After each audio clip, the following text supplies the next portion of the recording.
And I was like, oh my goodness. Like all the fear kicks in. Oh my gosh, how am I going to have to change my life? What's this going to do? How's it going to affect my family? I mean, all those like that really fear-based stuff For was sure. coming in hot.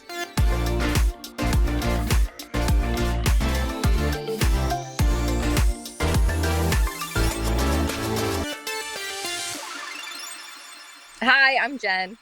Hey, I'm Suzanne, and today we are going to talk about perfectionism. And when you have that all or nothing attitude, something bad happens or messy happens, you really think that you're gonna just put everything on pause until it gets perfect. But then you make the decision to be good enough and you get an amazing result. I'm excited. It's right up my Yeah. alley. So we'll just get into it. I Yes, had please. this business coach that I've been really wanting to work with. Okay. And one of the reasons, so we had this one-on-one call scheduled. I was getting all ready for it. I was really excited. And the week before I'd gotten the flu. So I was like, okay, Suzanne, no, despite your little, wanting it to be perfect, you need to push it off. So I pushed it off to the following week. Okay. I'm getting ready. The night before, I get my blood test results that confirm I do indeed have an autoimmune disorder. Yep. However, there's not specificity about the type of disorder or like what. It's just that for sure something's going on, which in one way was really comforting and validating because I knew something was going on, and like to have something validate that was nice. And on the other hand, I was like, oh my goodness, like all the fear kicks in. Oh my gosh, how am I going to have to change my life? What's this going to do? How's it going to affect my family? I mean, all those like that really fear-based stuff For was sure. coming in hot. Yep. My instinct was, well, I obviously can't have my call. Like I didn't really sleep that night. I was still kind of processing everything, or just kind of like that fitful sleep. And I was reminding myself like, hey, Suzanne, you don't have any answers. This is just data. It's okay. So in that morning, I'm like, nope, the fear kicks in and it's like, well, yes. I'm going to pause you right there because you have my most favorite saying about this, and we say it all the time. It's just data, which you said, but then you usually follow it up with nothing has changed. Nothing has changed. So in this moment, I just want people to hear that this is what you try to do to yourself. I do it. I'm trying to do to yourself, but this is like a mantra. Yes. A mantra that you say, it's just data, which is true, right? It's just information and nothing has changed. So yes, something has changed. Yes. Like people are like, of course something's changed. She has autoimmune. So I can already hear a listener being like, friend, you're crazy. You're ignoring it. No, it's not about ignoring it. It's just nothing has changed, and that you don't have any more information. There's nothing for you to do about it, like right this minute. So like literally nothing has changed. You have more information. So I just want to, because I think it's really important and such a powerful pause or gift to give to other people. Yeah, it's a huge tool, and you're totally right. And I mean, that was the reason I'm saying it, is so it's so ingrained in my thinking at this point. It's a reminder of, until you talk with the doctor and have all the results, you don't know what you're dealing with. And don't go be Dr. Google, because you're going to go down that rabbit hole, and who even knows. And I did slightly, I'm not going to lie, they put on there that, I was like, okay, well, what's this test mean? And then I didn't have the rest of the test. And then I had to stop myself and say, Suzanne, nothing's changed. You just have more data. Yep. It's you time see the for doctor sleep. Tomorrow. It's time for sleep. Yeah. You see the doctor the following day. It's okay. So I woke up giving myself the same mantra, because when that fear kicks in and that conditioning of Houston, we have a problem. Yes. We need to stop everything. Pull the emergency brakes on all operations immediately. So this business call I had been so excited for, and I knew it was going to be that morning.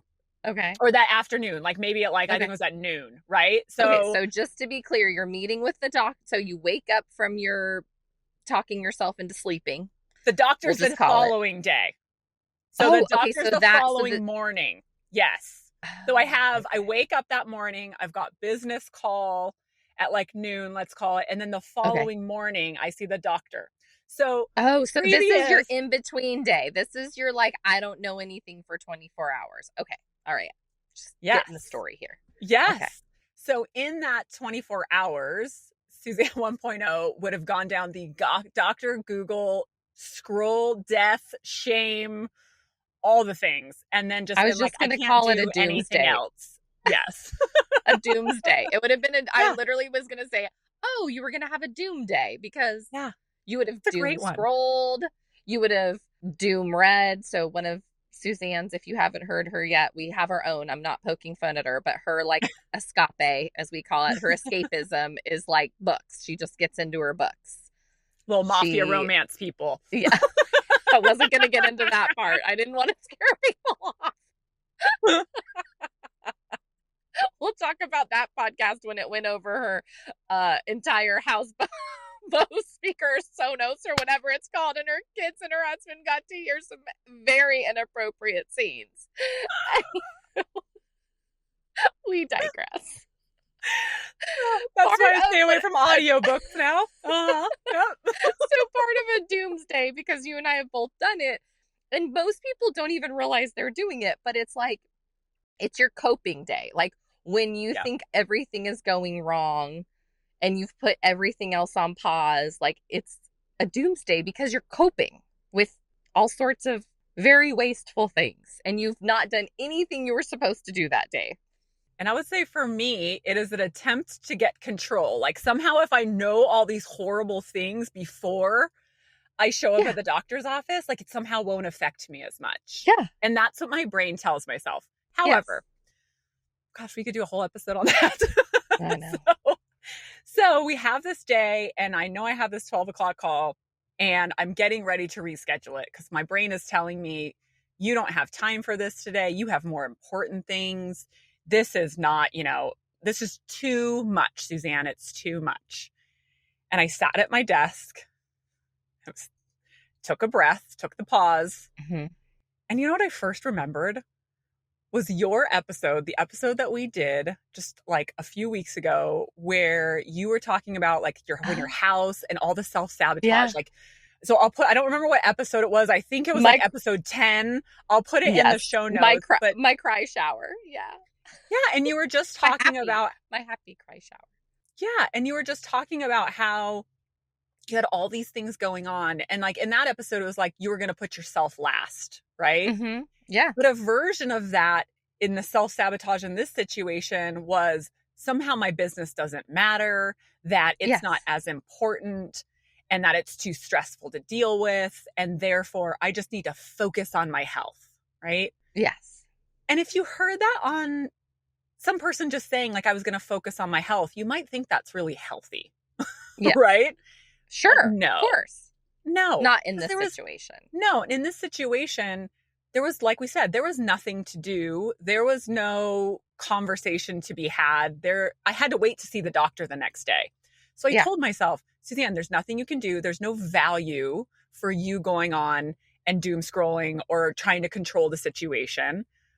And by the way, this business, you're so lucky to have it. Like, how excited were you to have this call with the business coach? You're so excited to help all these people. Why don't we take that positive energy instead of this fear? Like, I know I'm going to have to deal with an autoimmune disorder. Like, that's just life.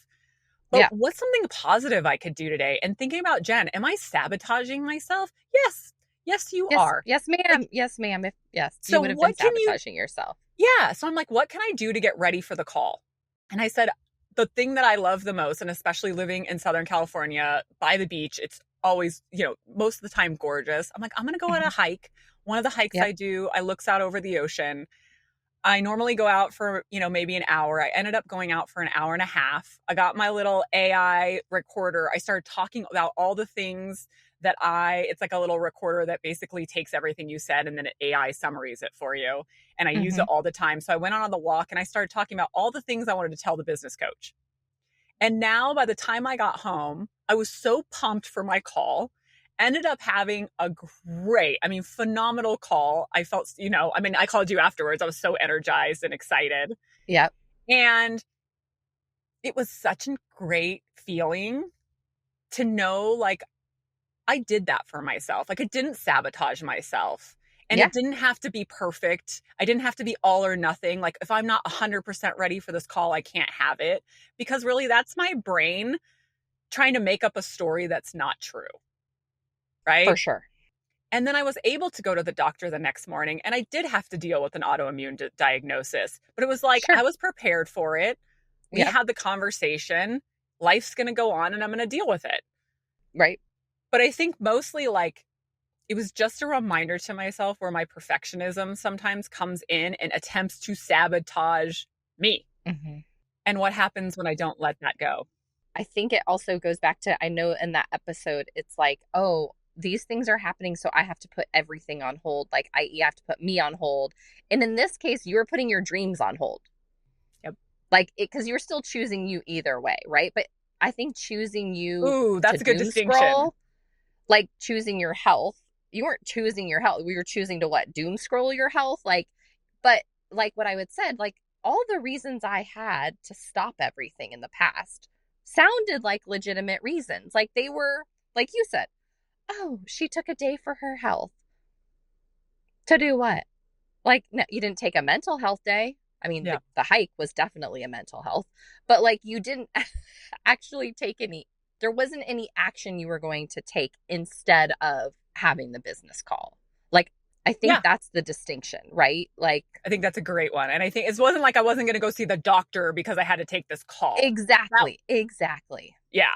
And for me, part of the reason I also walk is because that's when I get my best ideas for work. Yes. Movement for me helps with work. So it was like, it was going to help get me in the right frame of mind, get me out of my house. And to your point, I think it was like, I could choose to just be sad and negative about an unknown that I had no control of. That again, was a choice I could make for me, I guess. Or Absolutely. two, I could do something that I'm so excited about that is going to help other people and that fulfills me. And that I was still going to take care of my health the next day, which I did. Absolutely. And I think my takeaway is perfectionism can sound a lot like logic. Oh, look at me. Yeah. Right? We're very good at making our perfectionism sound logical. Absolutely. That is a great way to put it. Yeah. And I think that too, because of that, the perfectionism is saying you need to wait until it's perfect before you do X, Y, and Z. Or even if you're in the middle of it, just stop until the conditions get better. I mean, it makes me think of the episode we talked about where I was doing the diet. What's it called? Diet? Yeah, the elimination diet. The elimination diet, which by the way, was for this whole autoimmune thing. And I'm stuck in the middle of the diet. And I'm like, all of a sudden realize it's not perfect anymore. And I want to give up. And logic, my perfectionist logic is going to tell me that, and that was air quotes for our friends that aren't seeing me on YouTube. Perfectionist quote logic was telling me, well, this diet's not going to be helpful and all those other things. It was the same thing here. Yeah. And it's like, now I'm starting to realize that voice of, now I'm going to actually call it my perfectionist logic voice because I like this. I do like that. Yeah. It identifies it's very it for convincing. Me. It's very convincing. It is. It is. It is. And so, and it's powerful. Whew. But it feels so good to know that I have power over it. Like, I can tell you right now, sitting here, to know I did that call yesterday. I mean, it was just 2 days ago, guys. Like, this is real time. It's all happening. And that I called you and was like, I have a great podcast episode. Like, I scrapped the one I was going to do because this one was real time happening. And I feel so empowered. Even, I hope you can feel that or hear that or see it on the phone, or on the podcast, is I'm excited to know what it is so that I can take steps to shift my mindset and get over to being empowered. And I was empowered, and I took those steps, and I got such a great result from it. Yeah. And I think being on the other side of it, because when you called me, because we didn't end up getting to speak the day that you had your coaching call, the day you found out everything. So I ended up speaking to you after you saw the doctor and got Yesterday. the diagnosis. And and you had your business coaching call. And when you called, you said, and this is like, to me, proof like that you really feel this way, is you called and you said, I had the most amazing business coaching call. I have so much to tell you. And also, by the way, I did confirm that I had the autoimmune, and I definitely want to talk to you about that. So it was like going back to our whole, like, two things can be true at once. Less than desirable news and awesome news. Like, that's life, people. Like, there's no 100% all in, all out. Like, it's just all happening at the same time. So I think everything you're saying is like resonating with me, because I was on the other end of the call when you were excited and disappointed about two things at once. Yeah. And you still seem super happy about it. So I guess today, for the listener, I feel like there's so many nuggets from this, but where is something that I think just like an overall, like, what are you putting off, or what have you put on hold because you're waiting for like the right moment? And I'm using air quotes, or for things to calm down, or when this thing happens, I'll do this. But it sounds logical, like we just said, but deep down, you're just hitting the brakes out of perfectionism. That's it for today. I hope you discovered something in my story. See you next time. Same place, same sisterhood. Bye.